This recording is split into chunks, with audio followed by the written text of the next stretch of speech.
परमेश्वर के चरण में आ जाई। उनकरा चरण के पकड़ल वो चरण के पास आइल ही हमन के जीवन के सबसे बड़ सौभाग्य हवे। दूगो बहन यीशु मसीह से बहुत प्रेम करते रहली, यीशु मसीह के अपना घरे बुलौली।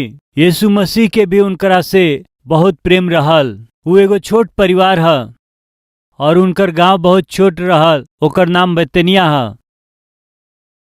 बैतनिया नाम के गांव में जब भी यीशु जात रहले निश्चय वो घर में जात रहले। जब यीशु जी वो घर में गए आसपास के लोग सगरी लोग आके यीशु के बात जब सुनत रहले, वो घर के छोट बहन यीशु के चरण के पास में बैठली।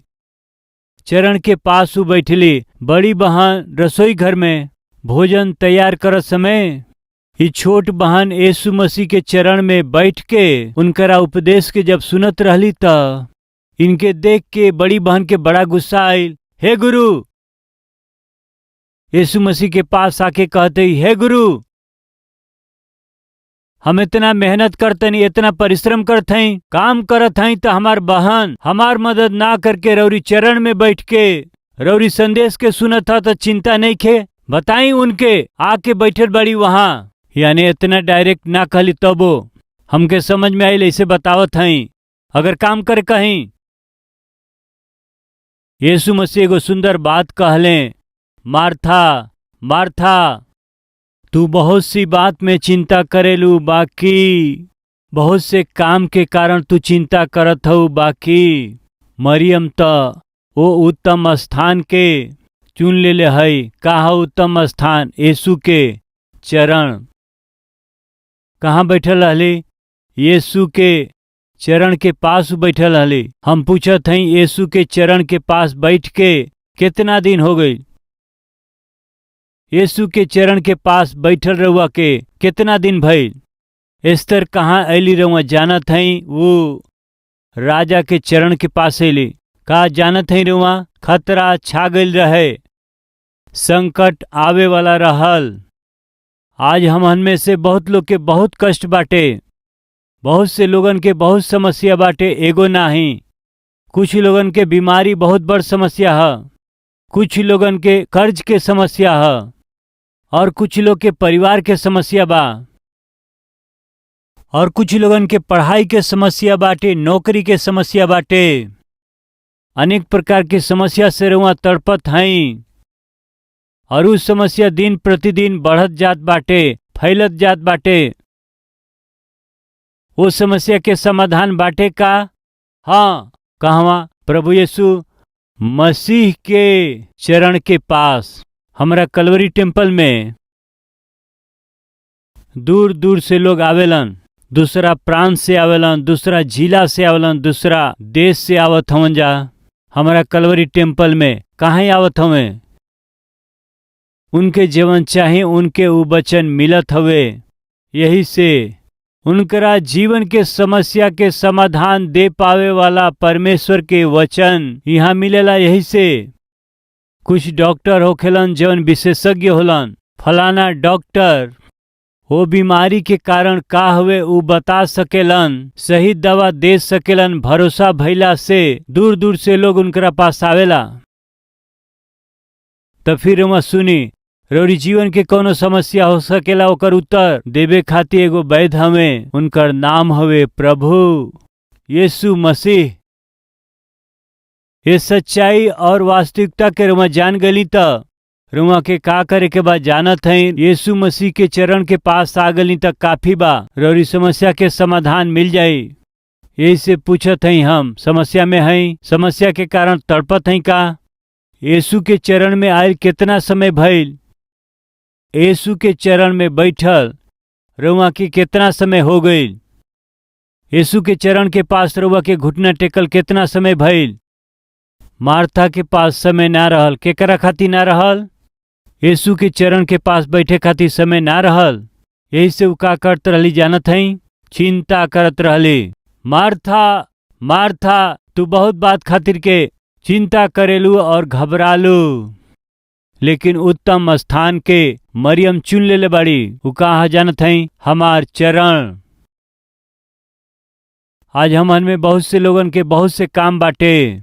वो काम में पढ़ करके कम से कम थोड़ा समय भी परमेश्वर के चरण में, परमेश्वर के पास घुटना टेके खातिर, चरण में रहे खातिर समय ना रहेला।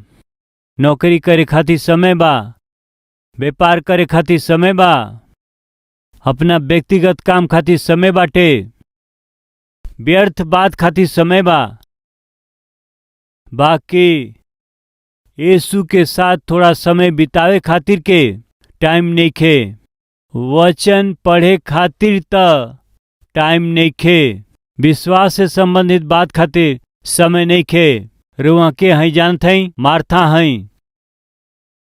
ई मार्था बहुत से बात खातिर चिंता करेली और घबराली, लेकिन मरियम यीशु के चरण में बैठ के शांति से हई। हम पूछत हई, बहुत से बात खातिर चिंता करके और घबरा के बीपी और हार्ट अटैक मोल लेब का, या फिर यीशु के चरण के निकट थोड़ी देर स्थिर बैठ के शांति से जियब। मृत्यु निकट रहल, मृत्यु अति शीघ्र आवे वाला रहे। अपना लोगन के बचावे के आशा करे वाला एस्थर केकर सहारा लिहली जानत हई प्रिय?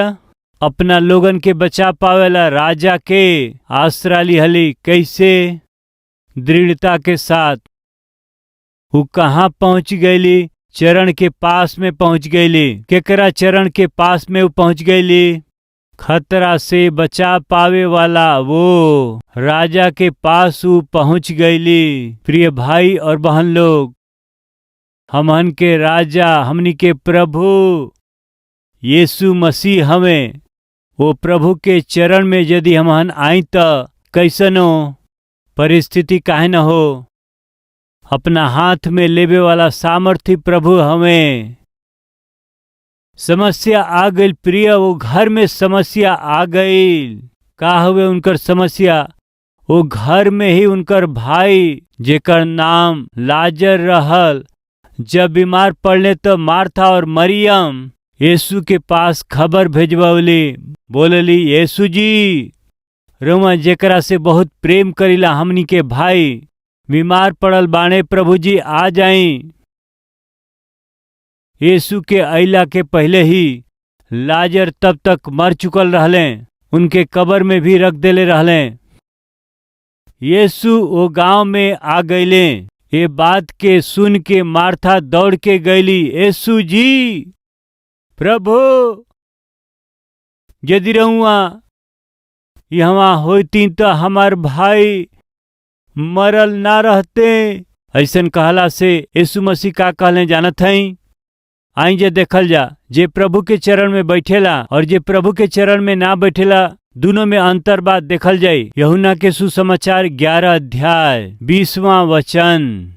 जब मार्था यीशु के आवे के समाचार सुनली त उनसे भेंट करे गईली, बाकी मरियम घर में बैठल रहली। मार्था यीशु से कहली, हे प्रभु, यदि रउआ यहाँ होती तो हमार भाई कदाचित ना मरतन।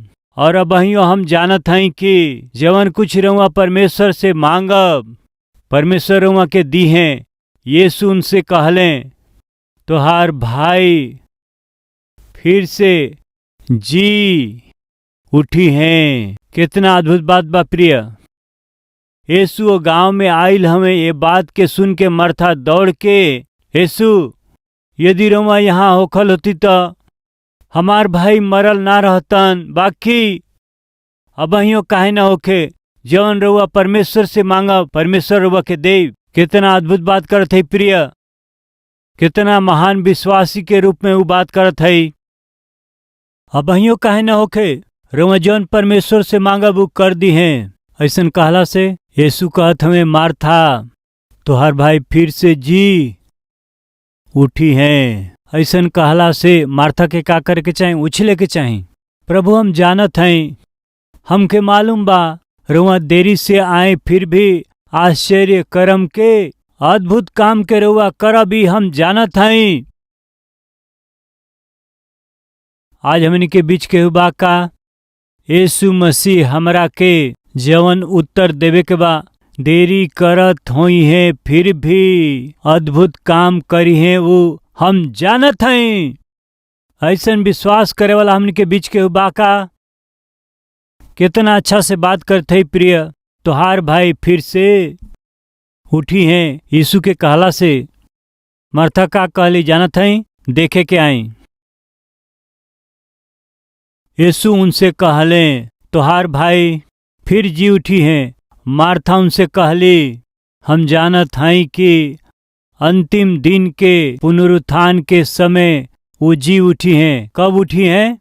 अंत के दिन में जब सब उठी वही समय उनकरा साथ हमार भाई भी उठी हैं। अगर ना उठ पाई तो के उठाई प्रभु जी? बहुत बोलत है ना। प्रभु के उत्तर देखी। यीशु उनसे कहले पुनरुत्थान और जीवन हम ही हई। जे केहू उनकरा पर विश्वास करेला यदि मर भी जाई तब वो जी हैं, और जे केहू जीवित बा और हमरा पर विश्वास करेला वो अनंत काल तक ना मरी हैं। का तू ए बात पर विश्वास करत हऊ? वो उनसे कहली हाँ हे प्रभु, हम विश्वास करत हई कि परमेश्वर का बेटा जवन जगत में आवे वाला रहले उ रउवे हई मरल लोग। का तू विश्वास करेलू? ई पूछला पर कैसे जवाब देत हई? खाना खैला ह? हम बस से अली हाँ। भोजन कैली कहला से हाँ हम भोजन कैली बताव। बस में अली हाँ, ट्रेन में अली हाँ कहला से एकर मतलब सुनाई नहीं देत। हम ही पुनरुत्थान और जीवन हई।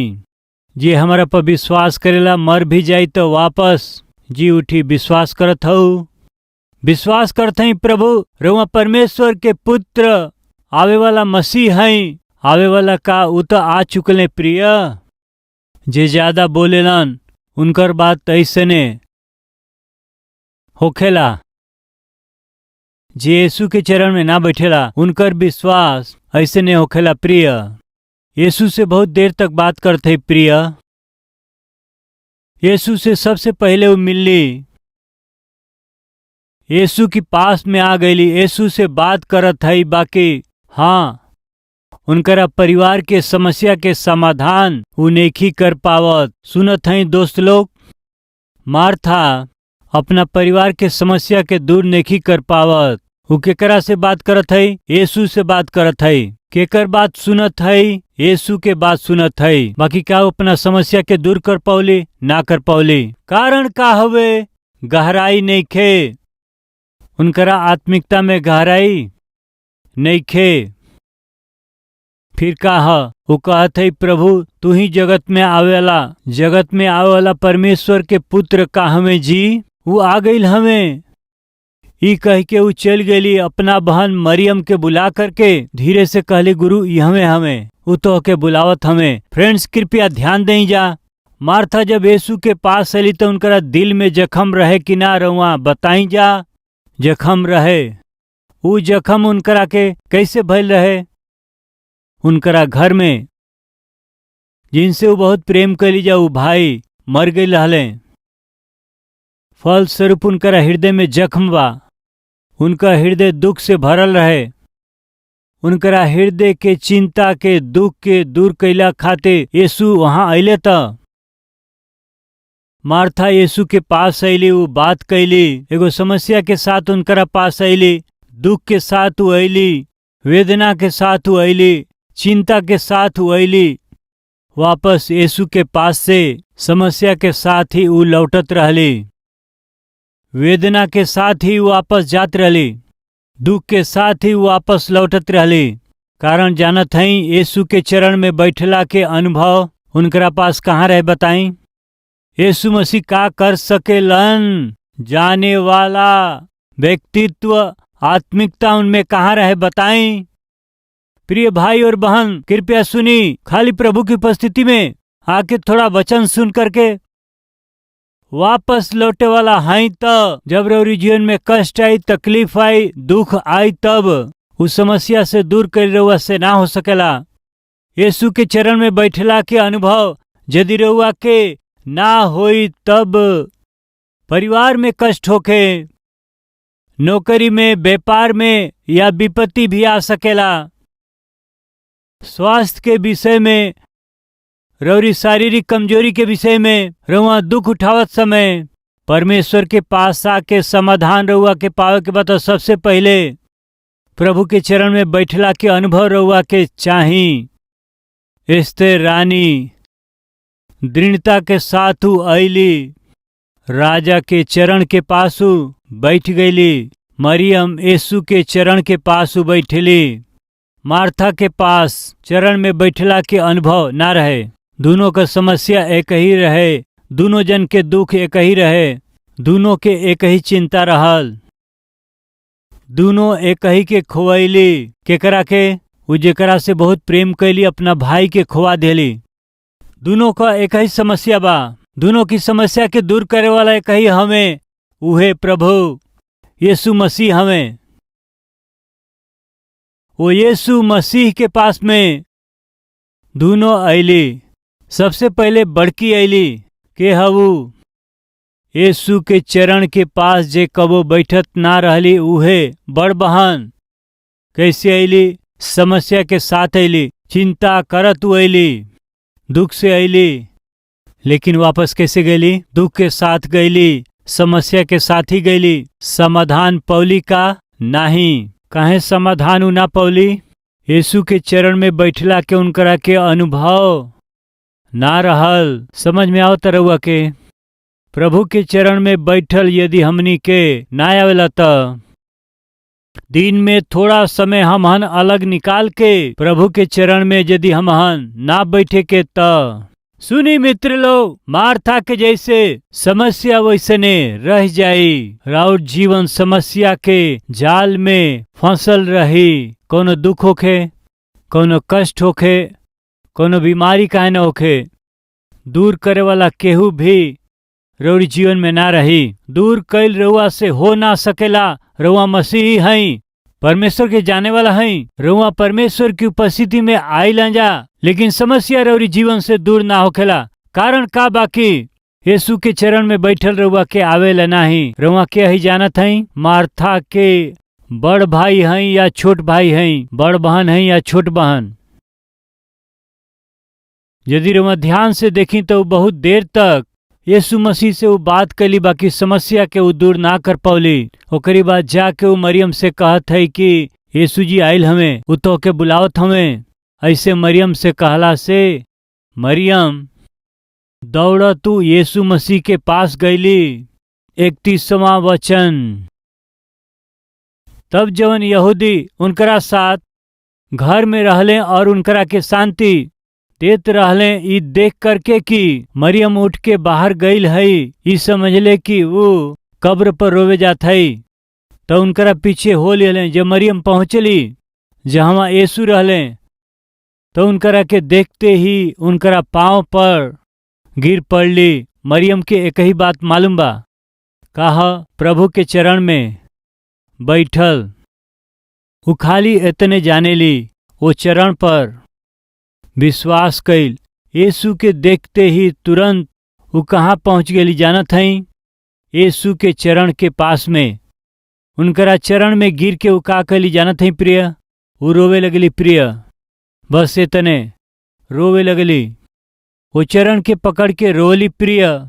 जब वो ऐसे रोवत रहली तब यीशु देख के सही ना पौले। प्रिय लोग, बाइबल में कहा जानत हई? यीशु जी रोवले, ऐसन लिखल बा। हमार प्रभु कैसन हम जानत हई का? जब रउआ रोवत रहिला त रौरी साथे रोवे वाला हमें हमार प्रभु यीशु मसीह। एगो विषय रउआ के बताई, ये संसार के लोग कैसन हमें जानत हई? रउआ हंसब तो उ रोई हैं। यदि रउआ रोवत हई समझ लें उ लोग हंसी हैं। जब रउआ खुश होइला त रौरी खुशी के बांटे वाला। जब रउआ आंसू बहावेली त रौरी साथ आंसू बहावे वाला अच्छा मित्र केहू हउए कहला से उ हमार प्रभु यीशु मसीह हमें। जब उ रोवत रहली देख ना पौले, यीशु रोवे लगले। रोवत तू एगो बात कहले, उनके कहाँ रखले बड़ा? आई प्रभु आके देखी, ई कह के मरियम यीशु के लेके जात है प्रिय कहवा जवाब पावे के स्थान में। हम पूछते हैं प्रिय भाई बहन, यीशु के चरण के पास रुआ कब बैठली? यीशु मसीह के चरण के पास बैठल कितना दिन हो गई? यीशु मसीह के चरण के पास बैठ के आंसू के साथ अपना कष्ट के रुआ के बतौले कितना समय भइल?